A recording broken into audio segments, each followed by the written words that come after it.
Amén, amén. Muy bien.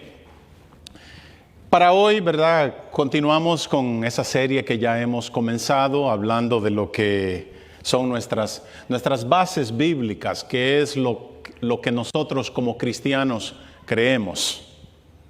Una de las cosas que también creemos, obviamente, ¿verdad?, es en la Trinidad.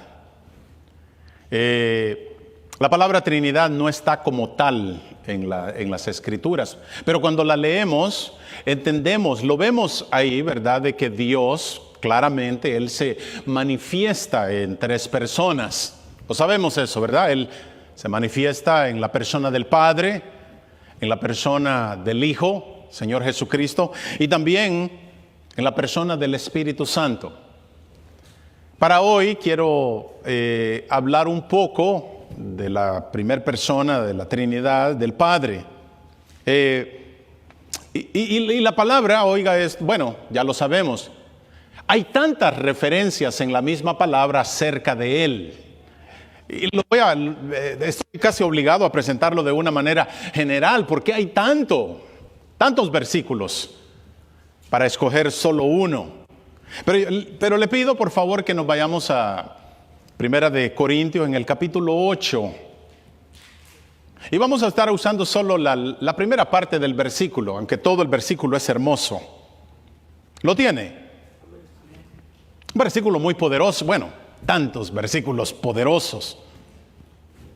Pero para el tema, oiga lo que dice el apóstol Pablo hablando. Dice, para nosotros, sin embargo, solo hay un Dios, el Padre, del cual proceden todas las cosas, y nosotros somos para Él.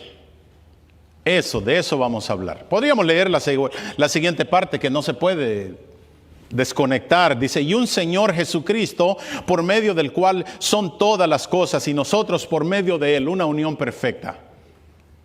Pero vámonos a esa primera parte. Mire que yo no sé si usted es de esos que analizan lo que leen, pero cuando lee las cartas del apóstol Pablo, no puede pasar por desapercibido el constante confrontamiento que él está recibiendo por el evangelio que predica. Pero cuando lo analizamos, en verdad no solamente es él, son todos los apóstoles. Pero algo que también vemos es la constante defensa que ellos están usando a favor del evangelio. Eso no ha parado. Ahora, cuando hay inclusividad, o sea, cuando todo se permite dentro del evangelio, del cristianismo, pues no hay ningún problema. Todo es aceptado. Pero cuando nos vamos a la palabra, entendemos que la palabra viene y traza una línea. Ahora causa división, separación. Ahora entonces, cuando analizamos esa línea que la palabra traza, es cuando las personas se empiezan a incomodar. Wow. Pero eso es muy normal, ¿verdad que sí? La palabra del Señor dice de que por esta naturaleza que nosotros tenemos, vamos a rechazar la palabra. Ahora también muchas veces esa línea nos afecta por las cosas que hemos aprendido de Dios. La manera como hemos aprendido se nos ha enseñado. Encontramos algo, wow, ¿qué pasó aquí? Eso va en contra de mi tradición. Pero muchas veces también la palabra traza esa línea en nuestros sentimientos. Mire qué cosas. Porque ahora se ha vuelto muy de moda que los sentimientos dictan la manera como la persona ve a Dios e incluso como ve su palabra. Mire qué cosas. Y ahí es donde entran, ¿verdad?, las opiniones personales. Bueno, yo siento o yo pienso que las cosas deben de ser así y asado. Pero la palabra ya ha trazado una línea, ¿verdad que sí? Mira, si tiene su Biblia todavía abierta, en el versículo 2, un poquito antes de donde leímos, ahí podemos percibir un poquito del ataque, de cómo se estaba atacando el mensaje del apóstol Pablo. Pero mira las palabras, o podríamos decir esto, el tono que él usa para hablarles. Y él dice, si alguno se imagina que sabe algo, aún no sabe nada, como debe de saberlo. Ahora, mire, esa es la manera como el apóstol Pablo habla y muchas veces tiene que ser así. Pero siempre debe de haber amor, ¿verdad? Porque entendemos que las personas muchas veces hablan por ignorancia. Cuando digo por ignorancia es por falta de conocimiento. Pero vea cómo le habla también él a los Gálatas. No puse la cita por aquí, pero él dice que él no estaba para agradar a los hombres, la posición del apóstol. Y él dice, porque si todavía agradara a los hombres, entonces no sería siervo de Cristo. Wow. Hay una línea, ¿verdad que sí? No se puede entonces agradar al mundo y agradar a Cristo, es lo que está diciendo él. Y claro, el apóstol Pablo optó por agradar al Señor. Ahora, en el versículo que estamos leyendo, el apóstol Pablo está exhortando a los corintios que andaban promoviendo la idolatría. Esto es la adoración de muchos dioses o de dioses. Pero él entonces vuelve a trazar la línea y él dice, para nosotros, sin embargo, mira cómo lo pone, solo hay un Dios y lo presenta, el Padre. Mira, el término nosotros aquí, lo que está usando el apóstol Pablo, aplica solo a aquellas personas que han reconocido al Dios verdadero. Aplica a aquellos que han creído en lo que las Escrituras dicen de ese Dios. Esos somos nosotros.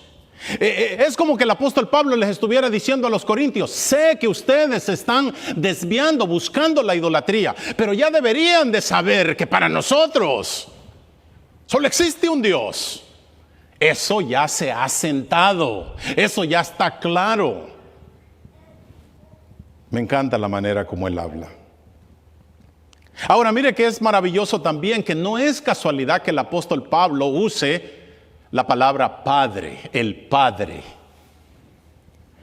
¿Por qué? Porque en cierta manera los santos, podríamos decir, del Antiguo Testamento, esa fue la manera como entendieron acerca de Dios. Tenían un concepto acerca de Dios como Padre. Pero ¿qué había pasado? Se habían alejado de Él. Mire qué cosa con el ser humano, que entre más se alejan de Dios, lo empiezan a ver más como un enemigo, como algo difícil, como alguien difícil. Y eso era lo que había pasado con el pueblo de Israel. Habían entrado en rebeldía y ahora automáticamente se sentían alejados de Dios. Mira lo que dicen ellos allá en Isaías 64, comenzando ahí por la segunda parte del versículo 5, si usted es rápido con su Biblia. Isaías 64, versículo 5, dice, he aquí, hablando el pueblo, he aquí tú te enojaste porque pecamos. En los pecados hemos perseverado por largo tiempo. ¿Podremos acaso ser salvos? Versículo 6, si bien todos nosotros somos como suciedad y todas nuestras justicias como trapo de inmundicia. Y caímos todos nosotros como la hoja y nuestras maldades nos llevaron como viento. Nadie hay que invoque tu nombre, que se despierte para apoyarse en ti. Por lo cual escondiste de nosotros tu rostro y nos dejaste marchitar en poder de nuestras maldades. Qué triste situación, pero literalmente lo que están haciendo es confesándose delante de Dios. O literalmente le están diciendo, somos un desastre y no hay nada que podamos hacer. Ahora en el versículo 8, oiga lo que apela el profeta Isaías. Él dice, ahora pues, Jehová, oh Señor, tú eres nuestro Padre. ¿Qué está haciendo Isaías? Como un niño. Se acerca a Dios, no demandándole, mire qué cosa, sino refugiándose, por decirlo así, en aquel concepto reconfortante de que entendían que Dios era un Padre. Sabían que estaban fallando, pero se acercaban a Él y viéndolo así de esa manera como Padre, porque sabían ellos que un Padre cuida a sus hijos. ¿No lo ha experimentado con sus propios hijos? ¿O sus hijos son perfectos? ¿Verdad que no? Los míos no. Y cuando hacen algo, se empiezan a acercar. Qué lindo cuando se acercan. Amén. Isaías está reconociendo que ellos son pecadores. Y acude, amén, a esa parte amorosa del Padre. Ahora, lo llevo un poquito así al Antiguo Testamento. Para que nosotros entendamos cuál era el concepto de padre que existía en el Antiguo Testamento, ellos veían a Dios, o la paternidad de Dios la veían en la manera del engendramiento, que fueron engendrados por Dios. Oiga cómo lo dice Primera de Crónicas, capítulo 29, versículo 10. Bendito seas tú, oh Jehová, Dios de Israel, nuestro Padre. ¿Qué es lo que están haciendo aquí? El término, más que todo, es un título donde ven a Dios como alguien que los engendró. Escuche esto, los engendró como nación, pero no necesariamente de manera individual. Le repito eso. Ellos están reconociendo que fueron engendrados de Dios como nación, pero no necesariamente de manera individual. ¿Por qué le hago énfasis con eso? Porque sabe que lo mismo aplica para nosotros aquí en este lugar. Lo mismo aplica. Podríamos decir que todos estamos aquí como iglesia, ¿verdad que sí? Pero a la hora de la hora, yo no puedo decir que todos ya somos hijos de Dios. Puedo ver algunas actitudes, ¿verdad? En algunos, tanto negativas como positivas, y eso me da una idea. ¿Quién es quién? Pero hasta ahí llega mi conocimiento. Pero todavía falta, amén, lo que hay en nuestro corazón. Y eso en verdad solo lo sabe usted y Dios. Y eso era una de las maneras como ellos veían a Dios. Ahora, algo que también ellos entendían de Dios era su cercanía.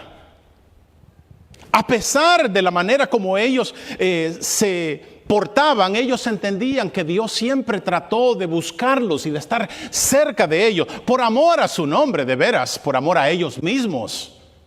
Ellos entendían de que Dios quería una relación familiar o íntima con ellos, no por encimita. ¿Cuántos tienen una relación por encimita con su esposo o su esposa? Creían que iba a decir con Dios, ¿verdad? Pero mire qué tremendo. Que a pesar de todo, o como ellos, o todo lo que ellos hacían a Dios, Dios siempre trataba de mantenerse cerca con su pueblo. Mire que si usted lee el Salmo 68, en el Salmo 68 la Biblia nos describe de la manera como Dios va a tratar a sus enemigos. Y dice que va a ser una manera dura. También el Salmo nos describe lo majestuoso de Dios. Él lo dice en el versículo, antes del versículo 5. Habla de la majestad.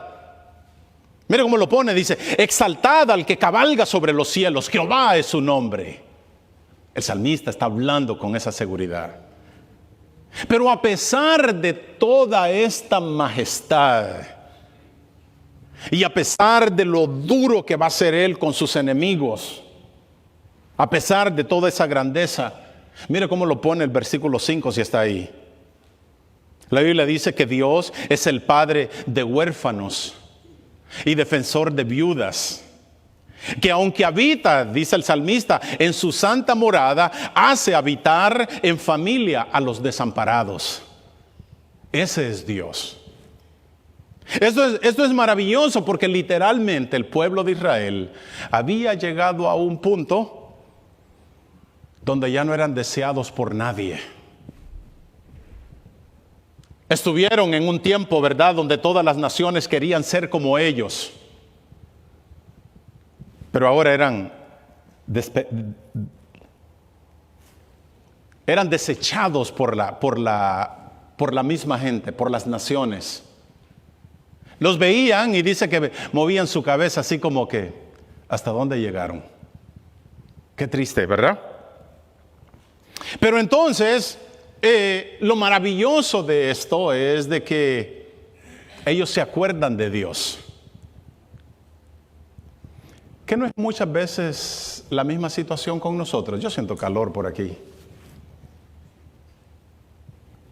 Que muchas veces nosotros llegamos a un punto donde estamos en esa situación. De por sí, así es como lo pone el apóstol Pablo. Mira allá en 1 Corintios, capítulo 1, versículo 28. Dice que de lo vil del mundo, de lo despreciado del mundo, de ahí es donde Dios nos sacó. Amén. Algo que este pueblo también veían en cuanto al concepto de padre con Dios es de que entendían que Dios era un padre de gracia. Dios era un Dios lleno de gracia, un Dios que perdona, un Dios tierno, un padre misericordioso. Vea cómo lo pone el Salmo 103, el versículo 13. Dice, como un padre se compadece de sus hijos, así se compadece el Señor de los que le temen. Otra cosa que también ellos veían en Dios era, o el concepto de padre que tenían de Él, era de que este padre instruía. Y eso se entiende, ¿verdad? El buen padre instruye a sus hijos y les imparte sabiduría. Ahora, en Jeremías 31:9, el profeta dice que por su rebelión este pueblo dice que ahora iban a andar en lloro o en dolor. Pero a pesar de ello, a pesar que andaban con esa rebeldía, oiga cómo Dios los trataba. Mas con misericordia, hablando Dios como Padre, dice, los haré volver y los haré andar junto a arroyos de agua, por camino derecho en el cual no tropezarán, porque soy a Israel por Padre. Eso es lo que hace un padre, ¿verdad que sí? Los hijos se apartan, los hijos caen y nosotros los ayudamos. Y ese concepto todavía sigue palpante en nuestro Dios. Ahora, algo también que el pueblo de Israel entendía, que como Dios era Padre, ellos también le debían obediencia. Lo tenían bien claro. Pero a pesar de ese conocimiento, la palabra dice que ellos seguían siendo desobedientes. Ahora, oiga el reclamo que Dios les hace, comenzando allá desde Deuteronomio, capítulo 32, el versículo 6. Moisés hablando, mire las palabras que él usa. ¿Así pagáis a Jehová, pueblo loco e ignorante? ¿No es Él tu Padre que te creó? Él te hizo y te estableció. ¿Pero qué había pasado con este pueblo? La palabra dice que ahora su temor hacia Dios se había vuelto una farsa, podríamos decir. Ya era algo superficial, era algo solo por apariencia. Me entristece la manera como Dios les vuelve a reclamar allá en Malaquías, en el capítulo 1, el versículo 6. Oiga las palabras que usa el profeta. Dice, el hijo honra al padre, eso está claro, y el siervo a su señor. Si pues soy yo padre, ¿dónde está mi honra? Y si soy señor, ¿dónde está mi temor? Dice Jehová de los ejércitos. Qué sencillo, ¿verdad? Y claro, porque eso todavía sigue aplicando. Si Él es nuestro Señor, Él espera de que nosotros correspondamos a ello. Pero ese era el concepto que tenían en el Antiguo Testamento acerca del Padre. Ellos entendían de que Dios los había engendrado como nación. Entendían que Dios estaba cerca de ellos. Entendían que Dios era misericordioso, que le debían obediencia. Y entendían también que Dios constantemente los andaba instruyendo. Pero ahora entonces, cuando llega Jesús, Él viene, mire qué hermoso lo de Jesús. Él viene reiterando, o Él viene afirmando de que Dios es un Padre misericordioso.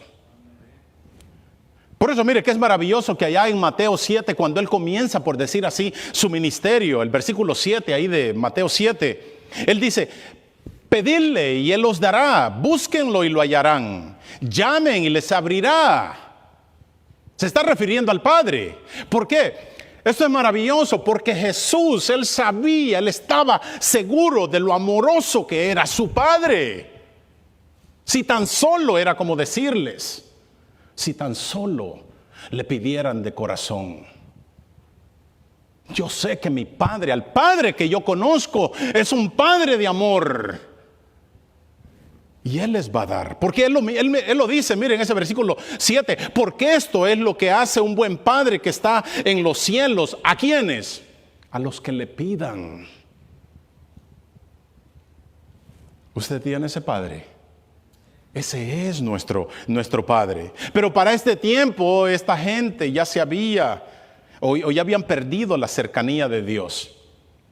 Y no es de extrañarse, fíjese, que hayan sido influenciados por, podríamos decir, por la cultura, donde a sus dioses ellos los veían como algo lejano, e incluso los veían a sus dioses como crueles. Y por tanto, alejamiento del pueblo hacia Dios, el concepto de Padre ya se había alejado de ellos. O ya significaba poco, ya se había perdido aquello. Ahora mire qué tremendo, que por la manera como estaban viviendo, alejados de Dios, habían llegado a la conclusión que acercarse a Dios era literalmente imposible. Y tuvieron que acudir a la religión. Qué triste manera de vivir. Al grado, mire dónde estaba el pueblo, al grado que dejaron incluso de usar los nombres para con Dios, para no ofenderlo. Qué triste una relación padre-hijo de esta manera, ¿verdad? No le puedo acercar porque conozco su carácter. Y esa era la manera donde ellos estaban. Ahora, cuando el Señor Jesús llega, esto es lo hermoso. Él llega usando el término Padre de una manera muy especial. Pero aparte también con la llegada del Señor Jesús, Él vino a hacer posible esa relación con ese Padre que ellos veían ahora como un ser lejano. Y le damos gracias a Dios, ¿verdad?, por ello. Mire, se dice que el Señor Jesús usó el término Padre por lo menos más de 70 veces. Pero donde más vemos la cercanía de Él con su Padre es en la oración que Él nos enseñó, ¿se acuerda? O la manera como Él nos enseñó a orar. Posiblemente también esa cercanía a Dios, a su Padre, fue lo que provocó a los discípulos el querer orar de la misma manera. ¡Wow! ¿Oíste cómo le habla a Dios? Y le dice: Padre mío. Con razón tenían el deseo de orar. Y es posible, mire, de que eso fue lo que los llamó la atención del Señor. ¡Wow! Este no habla como aquellos. Este no habla como los otros maestros. Ahora, cuando el Señor Jesús enseña a orar, ¿se acuerda que todos los puntos de la oración Él los enfoca todos en su Padre? Lo recuerdo así rapidito. Primero Él dice: santificado sea tu nombre, porque ahí radica, ¿verdad?, la prioridad de la oración. Después dice: vénganos tu reino. Ese es el plan del Padre. Volverse a unir con sus hijos. Hágase tu voluntad, nos lleva al propósito de Dios. Danos hoy el pan de cada día. El Señor muestra que es un Padre amoroso. Perdónanos nuestras deudas como nosotros perdonamos a nuestros deudores. Nos da a entender que no solamente de vez en cuando sino cada día que pequemos, el Padre está dispuesto a perdonarnos. ¿Verdad que sí? Cuando Él dice, no nos metas en tentación, mas líbranos del mal, vemos la manera como ese Padre nos protege. Es un Padre protector. ¿O quién de aquí no protege a sus niños? Muestra la protección que Él tiene para nosotros. Ahora, y cuando Él dice, porque tuyo es el reino, y tuya es la gloria y el poder para siempre, eso también muestra dónde está la posición eterna de nuestro Padre. Y eso también a nosotros nos da seguridad. Ese es mi Padre. Qué lindo, ¿verdad? Ese es nuestro Padre. Ahora mire qué tremendo es esto. Que con el simple hecho de Jesús decir Padre nuestro, identifica de quién Dios es Padre. Amén. De nosotros. Por otro lado, también indica de que Él no es Padre de todos, como muchos enseñan. ¿Verdad que no? Él sí es Padre de todos en el sentido de la creación, ¿verdad? Porque Él dice que creó a todos. Pero en cuanto al sentido filial o de familia, que es lo más importante, Él no es Padre de todos. Ahora mire que el Señor Jesús no tuvo problemas en trazar esa línea para hablar de esto. De por sí la palabra del Señor dice que a algunos judíos Él les dijo, vosotros... O vosotros sois de vuestro padre el diablo. Mira qué cosas. También los apóstoles dice que hacían definición de lo que era, o de los que eran hijos de Dios y los que no eran. Mira lo que dice en Primera de Juan, capítulo 3. Él define claramente que hay dos familias, los hijos de Dios y los hijos del maligno. El apóstol Juan dice que los hijos de Dios, oiga esto, se purifican para Él, como Él es puro. El apóstol Pablo hace una clara definición de los hijos de la luz y los hijos de las tinieblas. Pedro en su segunda carta, el capítulo 1, el versículo 4, dice que solo aquellos que han creído en su nombre son los que van a alcanzar una naturaleza divina. Estos son los que han nacido de nuevo. Y Juan capítulo 1, versículo 12, dice que solo a los que le recibieron, a los que creen en su nombre, a esos, dice que les dio la potestad o el derecho de ser llamados hijos de Dios. Amén. Mira, es tremendo que para los líderes religiosos de ese tiempo, cuando el Señor Jesús viene usando este término tan cercano con Dios, los enfureció. Al grado que conocemos que dice que no quedaron tranquilos, sino hasta quitarle la vida al Señor. Ese fue el único cargo del cual Él sí fue culpable, porque nunca lo negó. Él es mi Padre. Sin entender, mire qué tristeza, que Él era la puerta. O Él era el camino para llegar a ese Padre del cual ellos se habían alejado. Y todavía ese sigue siendo el único camino. Amén. Mire, es interesante que en Juan capítulo 14, el versículo 8, Felipe se acerca al Señor Jesús y le dice, muéstranos el Padre y nos basta. ¿Se acuerda de esa plática? Y eso mismo también nos indica de que no tenían esa cercanía con Dios. Su relación con ellos o con Dios era algo superficial o era algún ritual, podríamos decirlo. Isaías lo dice, miren, el capítulo 29, el versículo 13. El Señor dijo que su temor hacia Él no era más que un mandamiento de hombres que les ha sido enseñado. Y de eso hay mucho en nuestro tiempo. Hay muchas personas que la única relación que tienen con Dios es de una manera religiosa. Pero no hay nada de relación con ese Dios. ¿Y sabe qué cosa?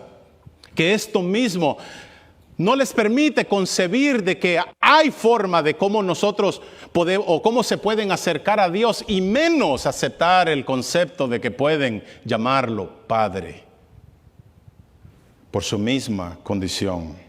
Pero Dios siempre, amén, eso es lo que hemos enseñado, Él siempre ha buscado el tener esa relación con sus hijos, ¿verdad que sí? Y es solo a través del Señor Jesucristo que esa relación puede ser restablecida. No hay otro nombre, dice la palabra. Por eso es que entonces viene Jesús y regresa con Felipe.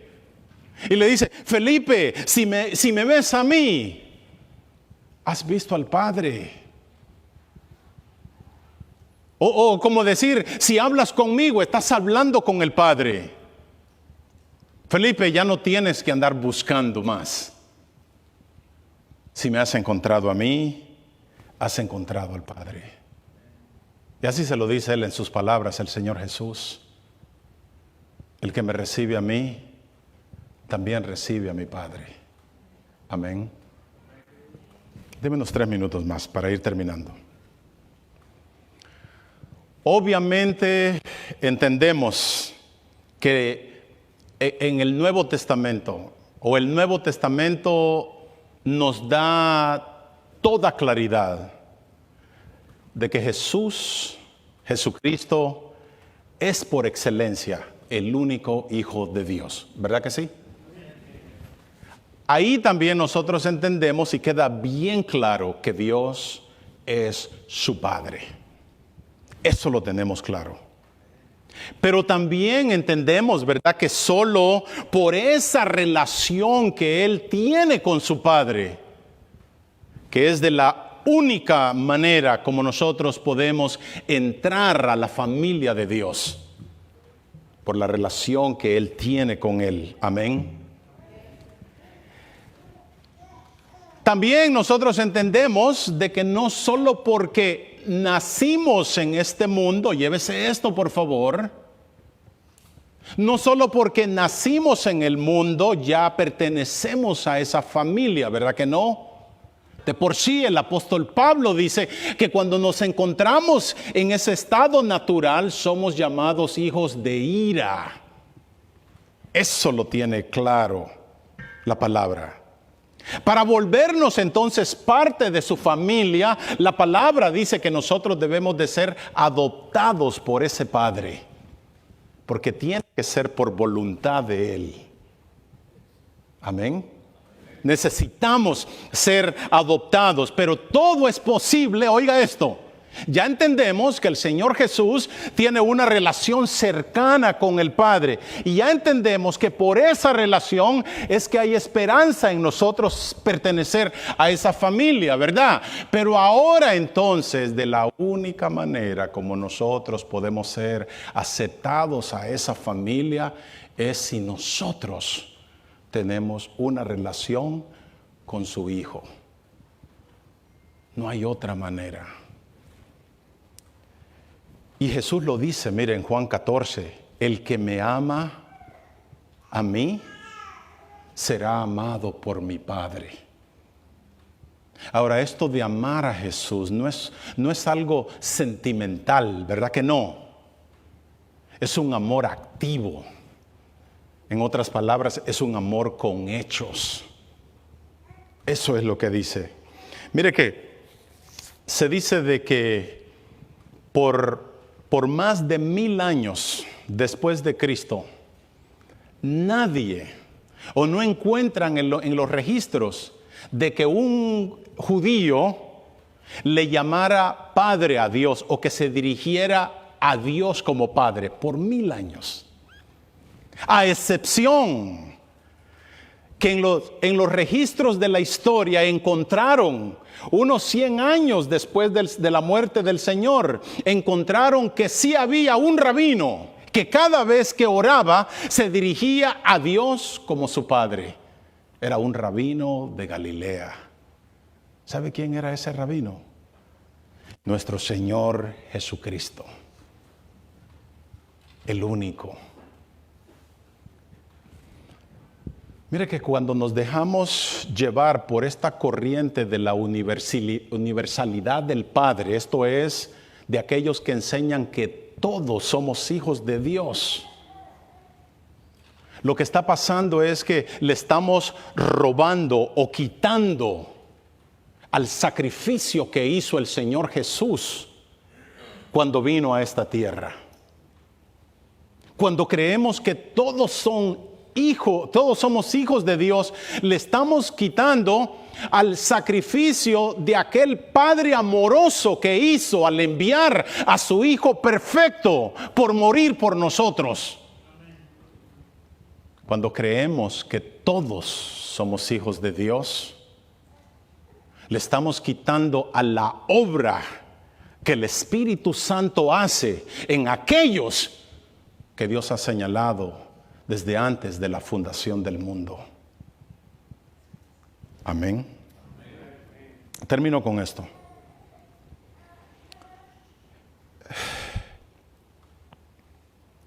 Es maravilloso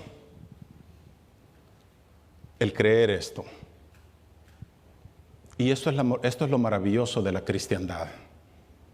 No hay otra religión allá en el mundo que crean lo que cree un hijo de Dios o lo que la cristiandad presenta. Amén. La cristiandad afirma que puede haber una relación con Dios, una relación bastante personal, que Dios quiere tener una relación personal con aquellos que creen en Él. Mire cómo lo pone Apocalipsis 21. Afirma que para los que creen en Él, Dios hablando, Él dice de que Él será a ellos por Dios y ellos serán para Él sus hijos. Amén. Y eso es lo que nosotros creemos. Amén. Dios me lo bendiga, mis hermanos. Gloria a Dios.